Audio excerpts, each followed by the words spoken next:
So before I get into unboxing these, which I'm excited about both of these. I've talked about this one for a while, but before I get to talk about that, I want to talk about just the challenge, how things are going, and like little updates. So first thing, I won our Galley knife in the last month's drawing, so I'm excited to get my hands on that. That will be great. It's gonna lighten up my load and help out with with processing game. I think those are pretty good knives. So excited about that. I definitely went and bought a $200 knife for myself, so that's exciting. And then the other thing is, we got the big June challenge, the step ups, and I think there's a lot of anxiety and a lot of guys in the group. Some guys are doing great. Some guys are probably already done by the time this video comes out. But I thought I'd just give some tips on recording, since I've been making these videos for a while now. I would say, when you start making those longer videos, have your phone hooked up to a charging source. So just, have it plugged into the wall. Be a huge one is just have it plugged into the wall. The second one is don't check your camera after every set. So I'm doing my step ups in sets of 50. I'm just gonna check the camera every 50 to make sure I'm still rolling and everything's fine. If you have a tripod, they make little mounts where you can hold a cell phone. I'm using one now, and that's gonna make recording really easy for you as far as making sure your camera stays set up, because I've tried propping it up before and it just doesn't work that well. So if you get something to actually hold your phone and record for you, that's gonna help. And then when you go to upload it onto YouTube, if you're adding any kind of music or audio, that's when you get into copyright issues. So if you listen to music, that's no problem. Just mute your step up video, and you can voice over the video.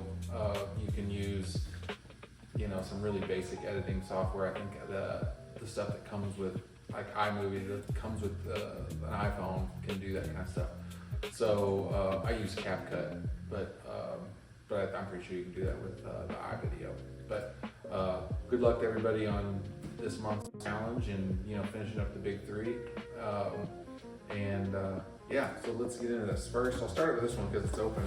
I've talked about this, and as I'm releasing this video, as of 2 days ago, Federal came out with the 6.5 Creedmoor.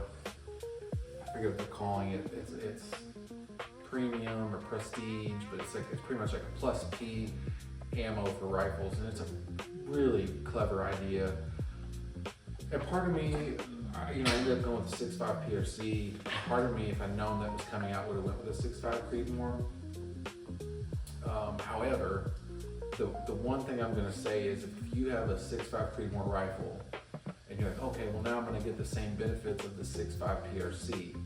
There's only one company making this plus P ammo for the 6.5 Creedmoor, and if your gun's not shooting that well, you're still gonna be limited to the original 6.5 Creedmoor ammo that's out there, which I think, I think the 6.5 Creedmoor is probably fine for almost any game, especially in North America, within 400 yards. That's my personal thoughts on it. Other people are going to have other opinions, but I think it's a great cartridge, honestly, as long as you're making a smart bullet choice. But I went with the 6.5 PRC. I got the Ruger American Gen 2, and I'm not a rifle snob or anything. This is my first real long range, minded rifle. And I'm kind of a Ruger guy. I love my Ruger 1022. I love my Ruger Max 9. I think that Ruger makes a really good product for the money. It's kind of, to me, it's flirting with Smith & Wesson. It's flirting with, Browning's rifles. It's flirting with a lot of these higher end rifles, higher end handguns, and putting stuff out at a tourist price. And anyway, so I went with the Ruger American Gen 2, and here's a look at it. I mean, it's a beautiful, I really like the stock. You know, it's definitely very plasticky, but I mean, the color scheme, the fluted barrel, you get a threaded barrel, you get a light muzzle brake. I really think it's hard to beat that for the money. I ended up about $650 out the door is what that was. So there's my rifle. I've got to get it put together and do my shooting challenge. And I wish I could have done it sooner. It's got nice. It's a little soft, but I like that little squishy butt plate there. But I'm gonna get this put together, get a scope on it so I can get my shooting challenge done. And I'm just gonna have to bite the bullet and pay the money to get it put together. But here is my rifle, so I am excited about that. Okay, I put my Ruger American over there in the gun vise, but I'll go through the rest of the box. You get the little lock. I don't know if you use this for anything. These are actually pretty good if you get dog kennels, locking up dog kennels. Get a little box magazine. You've got your bolt, and then you've got all of your literature. Get some good stickers. I love a good sticker. So I'm definitely excited about the Ruger American there, but I'm equally as excited about this. So this is a pair of Ultras, and I tried a pair of Ultras going back to our hiking challenge. I think they were the Olympuses. I'll put the name of it here, a little clip of me wearing them. And I thought they were really sharp looking boots. It took me a couple, 5 or 10 days to get used to the zero drop. But the sole and all that was really well made, but I had a problem around the tongue. So I ordered a different boot. I was able to, Ultra has a 30-day return policy, so I was able to return those. And then buy another one, again using my FSA funds, which was awesome. And these are very similar to the Olympuses, but I'll tell you the name of them here in a minute. So these are Gore-Tex. Let me see. These are the Lone Peak 9s. So they're slightly different construction. In the tongue, which is where I was having issues. So that's why I kind of went with this. And then they're waterproof. These are extremely light. And I've really had a problem since, honestly, since I used to farm a lot. I mean, that was my second, I taught school and I farmed on the side. And I wore leather boots, and I had really good luck out of it